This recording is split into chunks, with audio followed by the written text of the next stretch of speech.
जिनिन्दवरनेमि चन्दमकलङ्कम् गुणरयन भूषणुदयम् जीवः सपरुवनम् मोक्षम्।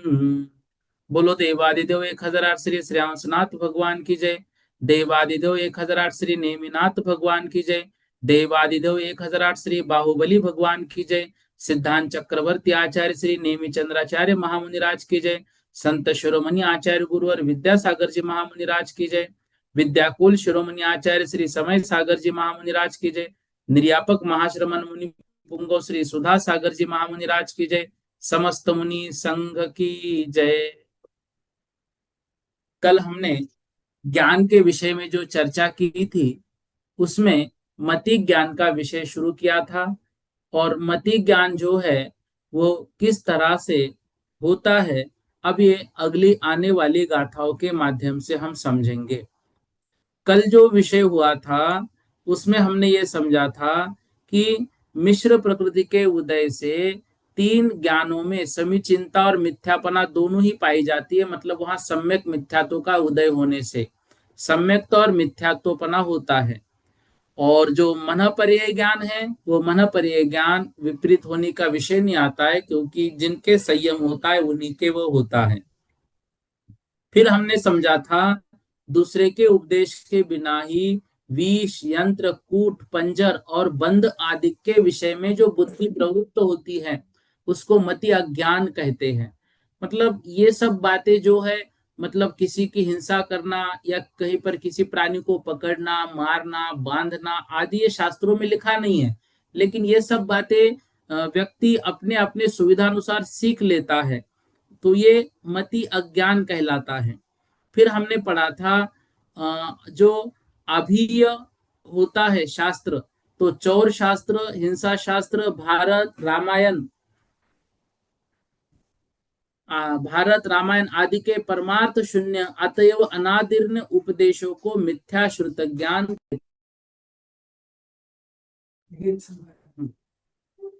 अब आदि शब्द से सभी हिंसादि पाप कर्मों के विधायक और असमीचीन तत्व के प्रतिपादक ग्रंथों को कुश्रुत और उनके ज्ञान को मिथ्या श्रुत ज्ञान समझना चाहिए। इन चार शास्त्रों की चर्चा कल की थी। सर्वज्ञों के उपदिष्ट आगम में विपरीत अवधि ज्ञान को विभंग कहते हैं। इसके दो भेद हमने कल पढ़े, क्षायोपशमिक और दूसरा भव प्रत्यय। इतना विषय कल हो गया था। अब चलते हैं 306 नंबर की गाथा। अब इसके माध्यम से मति ज्ञान के स्वरूप को, मति ज्ञान के भेदों को, मति ज्ञान कैसे उत्पन्न होता है और मति ज्ञान के विषय को समझते हैं। 306 नंबर की गाथा आपके ग्रंथ में भी है और स्क्रीन पर भी आपको दिखाई दे रही है। अहिमुहनियमिय बोह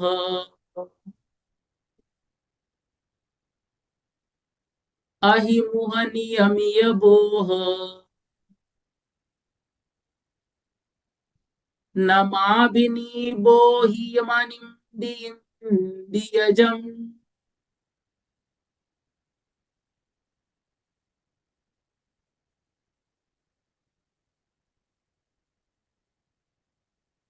नमाभिनिबोह्यमनिं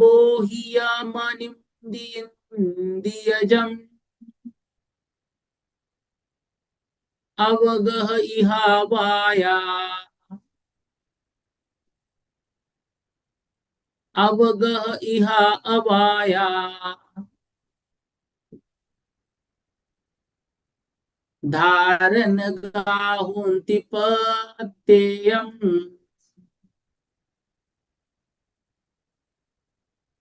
धारन गाहुंति पत्ययम्।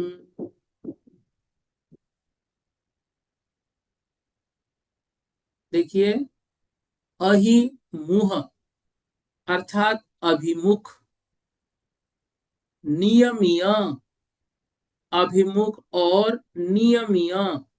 ध्यान से देखना, अब थोड़ा सा विषय कड़ा नहीं है, ये विषय हमने समझा हुआ है, इस विषय को हम जानते हैं, लेकिन थोड़ा सा विषय को समझना है। अहिमुह मतलब अभिमुख, नियमीय मतलब नियमित, नियमीय मतलब नियमित, ठीक है। फिर बोहन, बोहन, बोहन अर्थात बोध, बोध जिससे हो, ठीक है ना, तो बोह, बोध। फिर है नमाभि निबोही, ठीक है ना, नमाभि निबोभी। तो यहाँ पर पहले अभिमुख लिया, दूसरा नियमित शब्द लिया, फिर तीसरा शब्द लिया बोध, और वो बोध भी अभी नि ऐसा लेना है। बोह नमाभि है ना, तो बो जो बोह है वह बोध लेना है अभी, नी और बोही मतलब अभिनी बोध, ठीक है ना, अभिनी बोही। तो बोध लिया, बोध के बाद लेना है अभिनी बोही मतलब अभिनी बोध। तो अहिमुह मतलब अभिमुख, नियमीय मतलब नियमित, ठीक है, नियमित। और नियमित के बाद फिर लेना है बोह, बोह नमा, बोह नमा, ठीक है ना। फिर अभिनी बोही, तो यहां पर बोधन, बोधन, फिर अभिनी बोधी, फिर निकलेगा अनिंदिय, अनिंदिय मतलब अनिंद्रियजम, ठीक है ना, अनिंदिय, इंद्रिय यजम अर्थात अनिंद्रिय और इंद्रियों से होने वाला। अवगह, इहा, अवाय, धारणा, अवग्रह, इहा, अवाय और धारणा, होंती होते हैं, पत्ययम अर्थात प्रत्येक के, पत्ययम अर्थात प्रत्येक के। ध्यान से देखना, देखो विषय क्या है ये बता रहे हैं, इंद्रिय और अनिंद्रिय, इंद्रिय और अनिंद्रिय है ना, तो इंद्रिय और अनिंद्रिय मतलब मन, यजम मतलब इनकी सहायता से, अभिमुह अर्थात अभिमुख और नियमीय अर्थात नियमित पदार्थ का जो बोहन अर्थात ज्ञान होता है, वह ज्ञान अभिनी बोही, वह ज्ञान अभिनी बोधक है। अब इनमें अवग्रह, इहा, अवाय और धारणा, ये चार भेद होते हैं, किसके, पत्ययम प्रत्येक के। स्थूल भावार्थ देखो, स्थूल वर्तमान योग्य क्षेत्र में अवस्थित पदार्थ को अभिमुख कहते हैं। जैसे चक्षु का रूप विषय नियत है, इसी तरह जिस इंद्रिय का जो जो विषय निश्चित है उसको नियमित कहते हैं। इस तरह के पदार्थों का मन अथवा स्पर्शन आदि पांच इंद्रियों की सहायता से जो ज्ञान होता है उसको अभिनी बोधिक मति ज्ञान कहते हैं। इस प्रकार मन और इंद्रिय रूप सहकारी निमित्त भेद की अपेक्षा से मति ज्ञान के छह भेद हुए। इसमें भी प्रत्येक के अवग्रह, इहा, अवाय और धारणा, ये चार चार भेद है।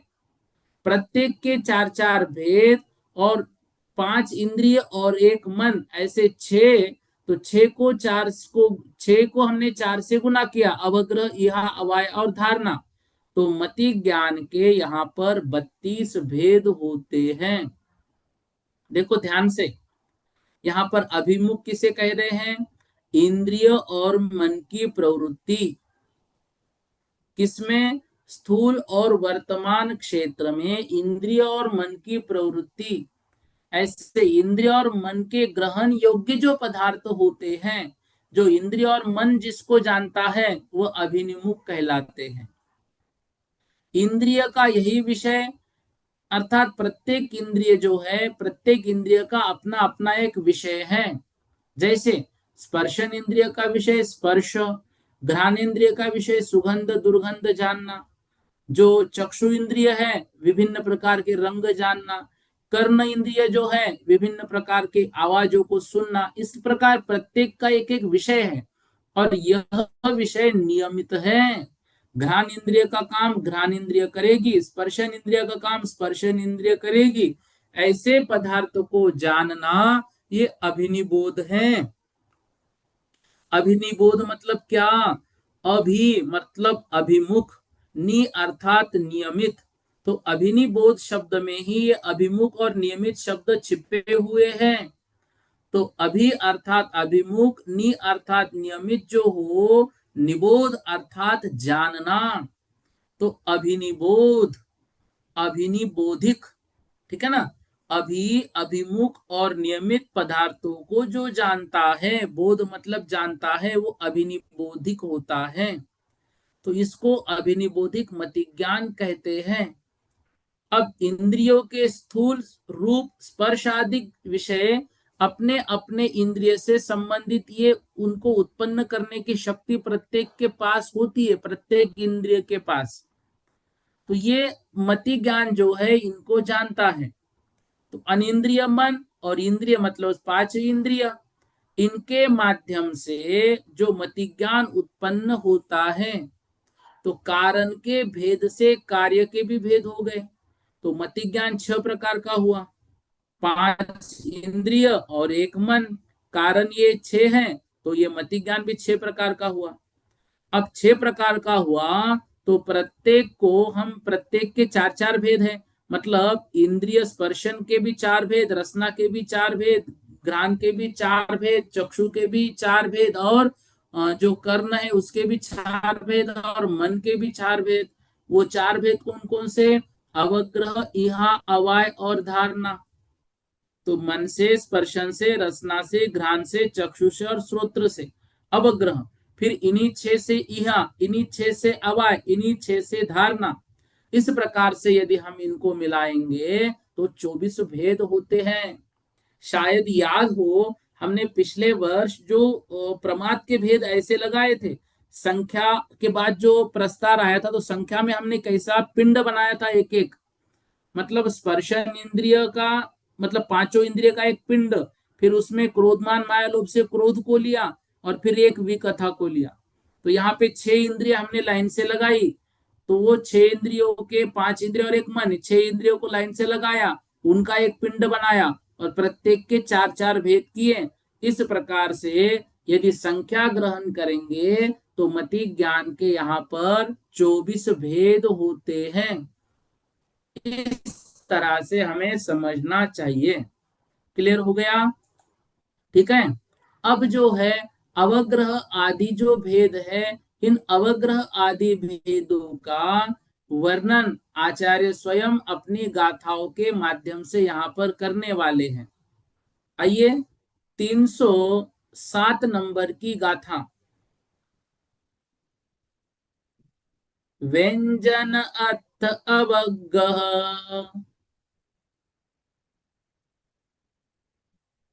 व्यंजन अर्थ अवग्रह, भेदाहुहवन्ति पतपथ्ये, कमसोते वावरिदा, कमसोते वावरिदा।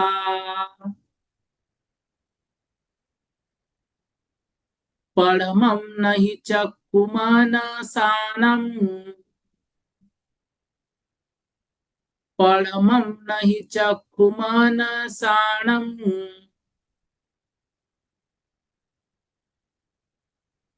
अब देखो यहाँ पर व्यंजन, व्यंजन है ना, व्यंजन अर्थ अर्थात अर्थ, व्यंजन और अर्थ अर्थात अर्थ, अवग्रह मतलब अवग्रह भेदो, अर्थात व्यंजनावग्रह और अर्थावग्रह, भेदो भेद, हूँ ही, हवंती होते हैं। पत्त पत्तथे, पत्त मतलब प्राप्त, और अपत्त अर्थात अप्राप्त अर्थ में। ठीक है, प्राप्त अर्थ में और अप्राप्त अर्थ में। कमसो, क्रम से, वावरिदो, वे व्याप्त हो जाते हैं। पढ़मम, पहला, नहीं, नहीं, चक्षुः मनसो, मनसाणम, चक्षुः मनसानम, अर्थात चक्षु और मन से। पहला नहीं होता है, कौन सा? व्यंजनावग्रह। व्यंजनावग्र और अर्थावग्र के भेद प्राप्त और अप्राप्त के अनुसार होते हैं। उसमें से पहला जो व्यंजनावग्र है वह चक्षु और मन से नहीं होता है। यह विषय हमने तत्वार सूत्र में पढ़ा है, लेकिन थोड़ा सा आचार्य महाराज यहाँ पर और विशेषता से थोड़ा सा अंतर उसमें बता रहे हैं, तो उस बात को हमें समझना है ध्यान से। अवग्रह के दो भेद किए, एक व्यंजनावग्रह, दूसरा अर्थावग्रह। जो प्राप्त अर्थ के विषय में होता है उसको व्यंजनावग्रह कहते हैं। जो अप्राप्त अर्थ के विषय में होता है उसको अर्थावग्रह कहते हैं। ये पहले व्यंजनावग्रह, पीछे अर्थावग्रह, ये क्रम से होते हैं। तथा व्यंजनावग्रह चक्षु और मन से नहीं होता है, क्योंकि व्यंजनावग्रह स्पष्ट पदार्थों का नहीं होता है, अस्पष्ट का होता है, इसलिए वो चक्षु और मन से नहीं होता। चक्षु और मन जिसको भी देखेंगे स्पष्ट देखेंगे। ठीक है, बाकी अर्थावग्रह सबसे होता है। भावार्थ देखिए, इंद्रियों से प्राप्त अर्थात संबंध अर्थ को व्यंजन कहते हैं। अप्राप्त असंबंध पदार्थों को अर्थ कहते हैं। इनके ज्ञान को क्रम से व्यंजनावग्रह और अर्थावग्रह कहते हैं। अब यहाँ पर शंका की, राजवार्तिक आदि में व्यंजन शब्द का अर्थ अव्यक्त किया है और यहाँ पर प्राप्त अर्थ किया है। व्यंजन शब्द का अर्थ वहां पर अव्यक्त है और यहाँ पर उसको प्राप्त कह रहे हैं, ये अंतर है, देखना। इसलिए परस्पर विरोध आता है। उत्तर, व्यंजन शब्द के अनभिव्यक्ति तथा प्राप्ति दोनों अर्थ होते हैं। इसलिए इसका ऐसा अर्थ समझना चाहिए कि इंद्रियों से संबंध होने पर भी जब तक प्रकट न हो तब तक उसको व्यंजन कहते हैं, प्रकट होने पर अर्थ कहते हैं। अतएव चक्षु और मन के द्वारा व्यंजनावग्रह नहीं होता, क्योंकि ये अप्राप्यकारी हैं। चक्षु और मन अप्राप्यकारी हैं। जिस तरह नवीन मिट्टी के सकोरा आदि पर दो पानी की बूंदें पड़ने से वह व्यक्त नहीं होती, किंतु अधिक बूंद पड़ने से वही व्यक्त हो उठती है। इसी तरह श्रोत्रादिक के द्वारा प्रथम अव्यक्त शब्दादिक के ग्रहण को व्यंजनावग्रह और पीछे उसी को प्रकट रूप से ग्रहण करने पर अर्थावग्र कहते हैं। व्यंजन पदार्थ का अवग्रह ही होता है, यह आदिक नहीं होते। वह चक्षु तथा मन से नहीं होता, शेष इंद्रियों से ही होता है। इसलिए चार इंद्रियों की अपेक्षा व्यंजनावग्रह चार ही प्रकार का है। पूर्वोक्त 24 भेदों में इन चार भेदों को मिलाने पर मतिक ज्ञान के 28 भेद हो गए। वो 24 और ये व्यंजनावग्रह के 4, क्योंकि ये चक्षु और मन से नहीं हो रहा है, बाकी के 4 से, ये मति ज्ञान के 28 भेद। ऊपर की गाथा में जो 24 भेद बताए हैं वे केवल अर्थ के विषय हैं। इस गाथा में व्यंजन विषय अवग्रह के 4 भेद गिनाए हैं। इस तरह दोनों को मिलाकर 28 भेद हो जाते हैं। ठीक है, तो देखो ध्यान से, यहाँ पर मति ज्ञान का विषय दो प्रकार का है, एक व्यंजन, दूसरा अर्थ। जो विषय इंद्रियों द्वारा प्राप्त हो, स्पर्शित हो, वह व्यंजन। जो प्राप्त न हो वह अर्थ। उनका विशेष ग्रहण रूप व्यंजनावग्रह और अर्थावग्रह। अब यहाँ पर प्रश्न स्वयं टीका में किया गया कि राजवार्तिक आदि में तो व्यंजन शब्द का अर्थ अव्यक्त है, अस्पष्ट है, और यहाँ व्यंजन को प्राप्त कह रहे हैं। तो उसका समाधान किया, व्यंजन शब्द के दो अर्थ हैं, व्यक्त भाव जिसका वह व्यंजन, और तत्वार सूत्र में इसका मुख्य अर्थ ग्रहण किया, जो प्राप्त हो उसको व्यंजन। तो यह अर्थ मुख्य ग्रहण किया है।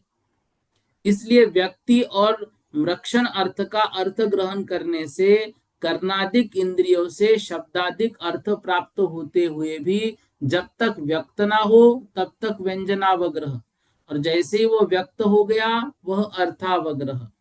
ठीक है। ये यहाँ पर मिट्टी के घड़े का उदाहरण दिया। मिट्टी के घड़े पर पानी की, नया नया मिट्टी का घड़ा है, उसपे एक दो पानी की बूंदे गिर गई, कुछ समझ में नहीं आएगा। क्यों?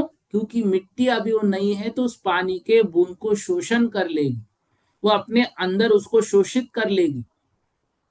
ऐसे ही कर्णादिक से जो प्राप्त हुआ शब्दादिक है, उसका जब तक व्यक्त रूप ज्ञान ना हो, अर्थात मैंने शब्द सुना ऐसा व्यक्त ज्ञान ना हो, तब तक व्यंजनावग्रह।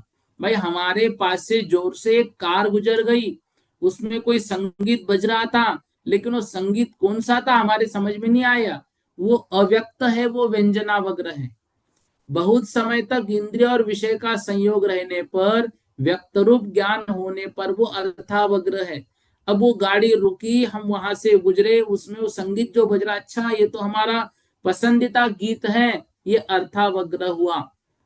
नेत्र इंद्रिय और मन ये दूर से ही पदार्थों को जानते हैं, इसलिए दोनों के व्यंजनावग्रह नहीं अर्थावग्रह ही होते हैं। समझ में आ रहा है? इस प्रकार जो शब्द दूर होता है उसको यह नहीं जानता। दूर उत्पन्न हुए शब्द के निमित्त से आकाश में जो अनेक स्कंद स्थित है, वे भी शब्द रूप परिणमन करते हैं, उनकी भी कुछ ध्वनि होती है। उनका कर्ण इंद्रिय से स्पर्श हुआ तब ज्ञान होता है। इसी प्रकार दूर स्थित सुगंध दुर्गंध निमित्त से भी पुद्गल स्कंद तत्काल रूप परिणमते हैं। तो नासिका इंद्रिय समीपवर्ती स्कंद का परिणमन कर लेते हैं। ऐसे ही अग्नि आदि निमित्त से उष्णता स्पर्श इंद्रिय की समीपवर्ती स्कंद उसको सूंघ लेते हैं, मतलब उसको अनुभव कर लेते हैं। ठीक है। रसना इंद्रिय भी कुछ पदार्थों का स्वाद जो है, स्वादी बोल रहा हूं, उसको जो रसना इंद्रिय है उसका मतलब दूर से ही उसका स्वाद लेने में, स्वाद मतलब मुंह में पानी आ जाता है कि भाई ये पदार्थ बन रहा है, तो ये रसना इंद्रिय का ज्ञान उससे हो जाता है। तो श्रुत ज्ञान के बल से जिसके निमित्त से शब्द आदि हुए, उसको जानकर दूरवर्ती वस्तु को भी ये सारी इंद्रियां जानती है। ठीक है ना। लेकिन जो व्यंजनावग्रह है वह इसको नहीं जानेंगे, व्यक्त ज्ञान ना हो वो व्यक्त नहीं कर पाएंगे, तब तक व्यंजनावग्रह है, और व्यक्त हो गया तो फिर अर्थावग्रह हो जाता है। इसलिए पदार्थ तो दूर स्थित है, जब इसने ग्रहण किए तब तक व्यक्त ग्रहण किए, इसलिए व्यंजनावग्रह दोनों के नहीं अर्थावग्रह ही है। इस प्रकार से यहाँ पर समझना चाहिए। ठीक है ना। तो जो मन और आंख है, ये मन और आंख जो है ये दूर के पदार्थों को नहीं जानती है। जैसे हमारे सामने कोई दीवार है, आंख उस दीवार को लांघकर देख नहीं सकती है, लेकिन कान वो दीवार के बाजू की आवाज सुन सकती है। जो स्पर्शन इंद्रिया है, वहां पे यदि गर्मी है तो उसका अनुभव कर सकती है। रसना इंद्रिय, वहां कोई वस्तु है तो उसका स्वाद आ सकता है उसको। घ्राण इंद्रियों से हम उसको मतलब सूंघ सकते हैं। तो अव्यक्त शब्दादिक उनमें स्पर्शन रसना घ्राण श्रोत्र इंद्रियों से केवल अवग्रही होता है, इहादिक नहीं होते, क्योंकि इहादिक तो एक देश या सर्वदेश व्यक्त होने पर भी होते हैं। तो व्यंजन नाम अव्यक्त का है, इसलिए चार इंद्रियों से व्यंजनावग्रह के चार ही भेद होते हैं। इस तरह से यहाँ पर समझना चाहिए। ठीक है। थोड़ा सा विषय जो है ये जाना हुआ है हमने, तत्वार सूत्र में सर्वार्थ सिद्धि में हमने इसको पढ़ा हुआ है। थोड़ा सा उसमें आप थोड़ा सा मन लगा के समझिएगा। ठीक है, एक गाथा और देखेंगे। विषयानम विषयीनम,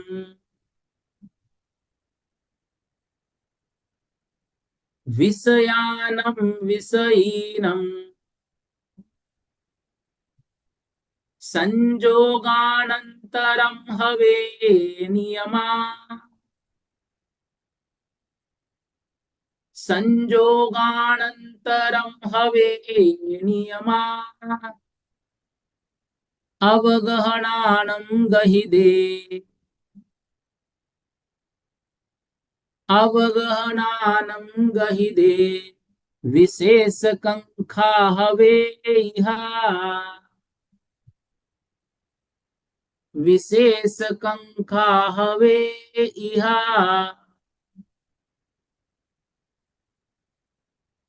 क्या कह रहे देखो, विषयानम विषयीनम, संजोगानंतरम हवे नियमा। विषयानम अर्थात विषयों के, विषयीनम विषय का, संजोगा अनंतरम हवे नियमा।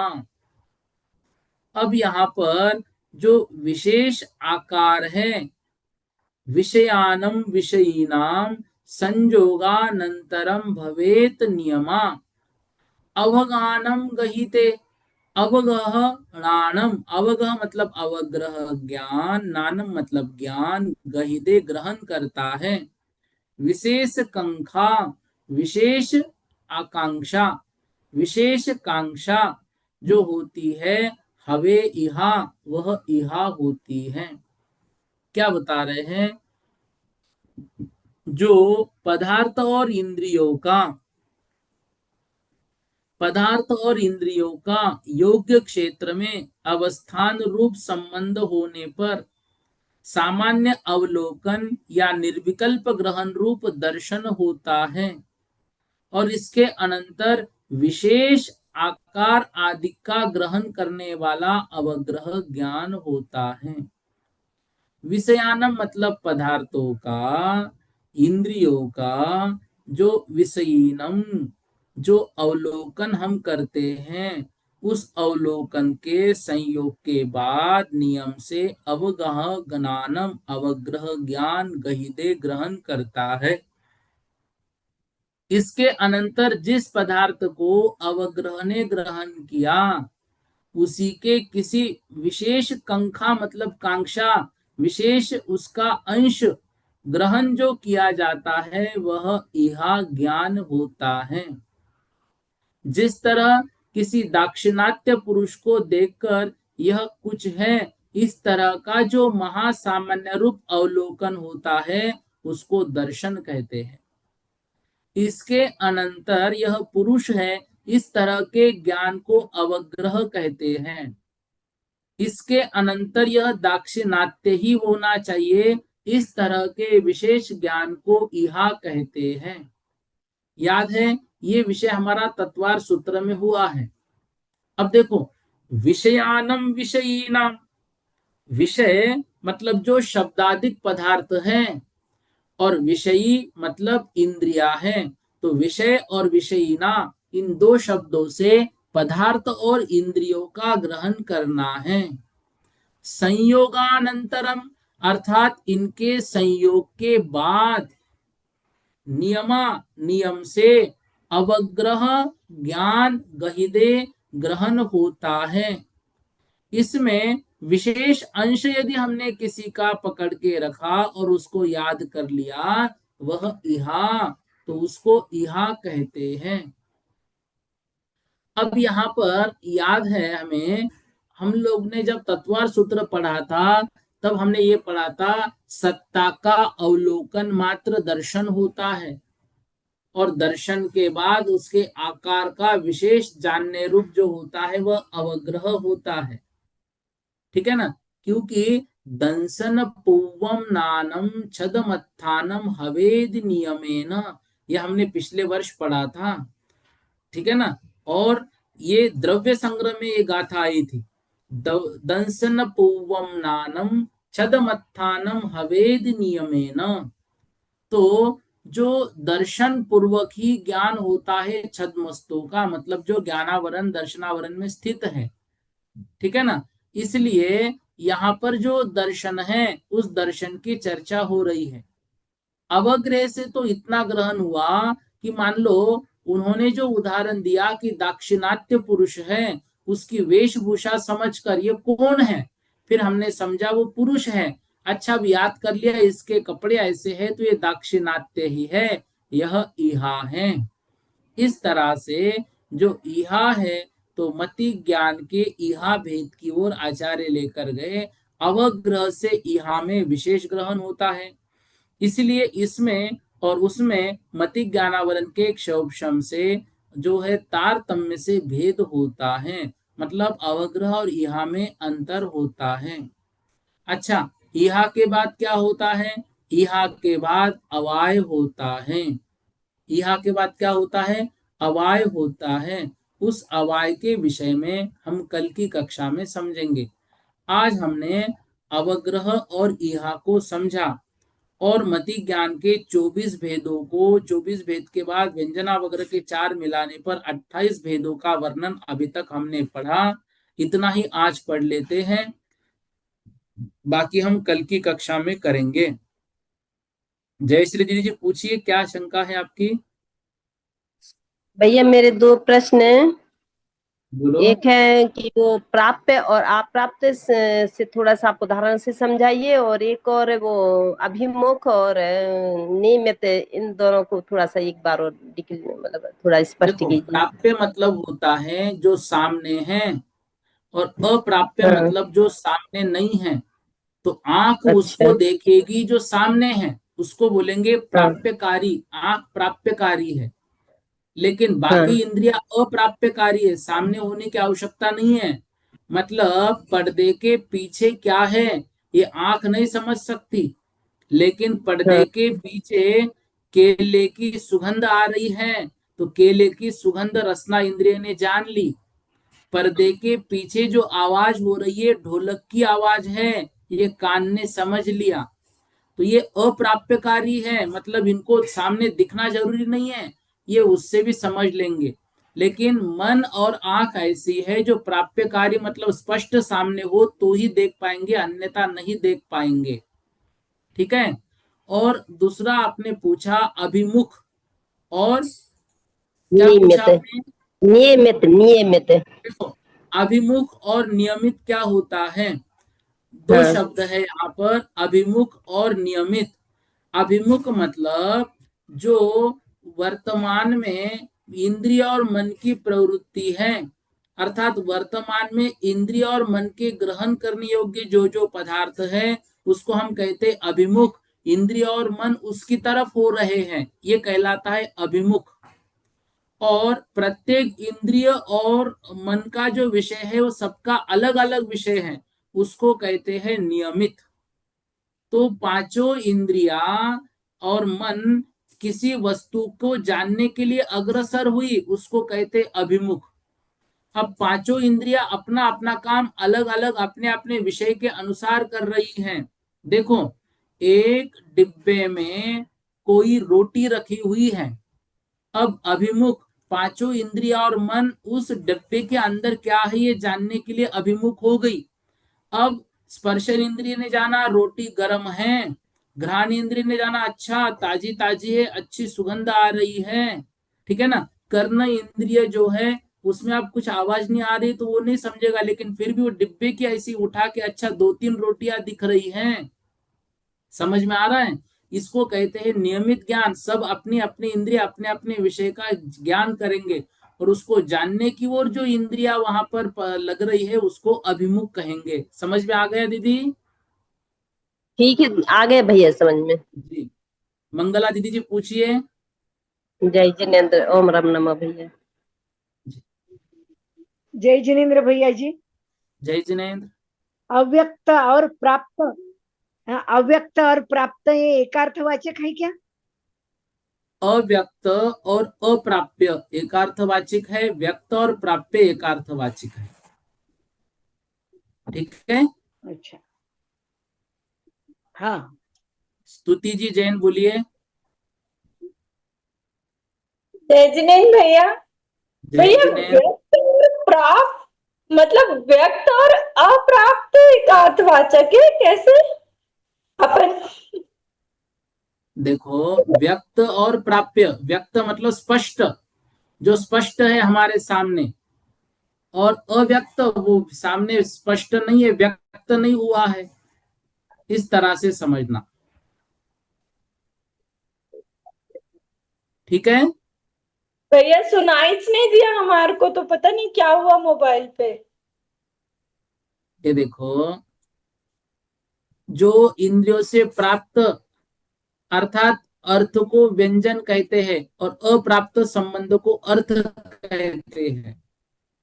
यहाँ पर प्राप्त शब्द से व्यंजन मतलब अस्पष्ट हो गया, तो यहाँ पर प्राप्त अर्थात अस्पष्ट, तो यहाँ ये जो इन मतलब आचार्य महाराज ने दिया है, व्यंजन के अलग अर्थ लिए हैं, लेकिन अभी आप समझने के लिए इतना लेना, जो स्पष्ट है वो प्राप्त है, जो अस्पष्ट है वो अप्राप्त है।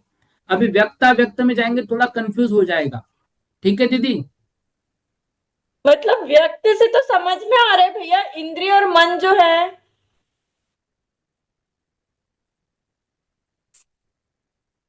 इंद्रिय मत बोलो, स्पर्शन और मन, सॉरी चक्षु और मन। मतलब शेष इंद्रियों का विषय है। हाँ, तो इससे तो समझ में आ रहा है, पर हम क्या कह रहे हैं कि आंख और मन को हम प्राप्तकारी कह रहे हैं, हाँ बराबर है ना। क्योंकि जो दिखे। देखो, आंख और मन जो है वो अप्राप्यकारी है। अप्राप्यकारी है चलेगी। मतलब, अप्राप्यकारी है मतलब वो क्या करता है, आंख और मन जो सामने वस्तु है उसी को स्पष्ट जानेगा। अप्राप्यकारी है मतलब वो जो स्पष्ट नहीं है, उसके सामने नहीं है, उसको जानेगा नहीं, इस तरह से। ठीक है भैया, एक बार और पढ़ के देखेंगे तो शायद हाँ, क्लियर हो फिर पूछो जाएगा। आप। ठीक है ना। पायल दीदी जी पूछिए। हाँ, जय जिनेन्द्र भैया जी। जय अ, जिनेन्द्र।